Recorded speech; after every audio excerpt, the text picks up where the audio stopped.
Will power ഒരു സമ്മാനമല്ല, അതൊരു പേശിയാണ്. ഏതൊരു മസിലിനെ പോലെയും നിങ്ങളതിനെ ശരിയായി ട്രെയിൻ ചെയ്താൽ അത് ശക്തവും സ്ഥിരതയുള്ളതും ഇളക്കമില്ലാത്തതുമായി വളരുന്നു. സോ നിങ്ങളുടെ വിൽ പവർ, ഇച്ഛാശക്തി വളർത്തിയെടുക്കാനായി ഈ പറയുന്ന കാര്യങ്ങളെല്ലാം നിങ്ങളെ ഹെൽപ്പ് ചെയ്യും. First one, stop depending on motivation. Build A system instant. പ്രചോദനം വൈകാരികമാണ്, അത് വരുന്നു പോകുന്നു. എന്നാൽ ഒരു സിസ്റ്റം നിർമ്മിക്കുന്നതിലൂടെ അത് സ്ഥിരത സൃഷ്ടിക്കുന്നു. സോ എന്ത് ചെയ്യണം? നിങ്ങളുടെ ലക്ഷ്യത്തിനായി എല്ലാ ദിവസവും ഒരു വിലപേശാനാവാത്ത സമയം നിശ്ചയിക്കുക. എഴുത്ത്, വ്യായാമം, പഠനം, ഇത്തരത്തിൽ എന്തും ആകാം.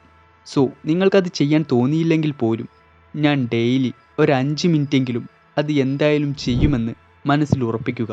അത്തരത്തിലൊരു റൂൾ നിങ്ങളുടെ ലൈഫിൽ കൊണ്ടുവരിക. അത് ട്രാക്ക് ചെയ്യുക.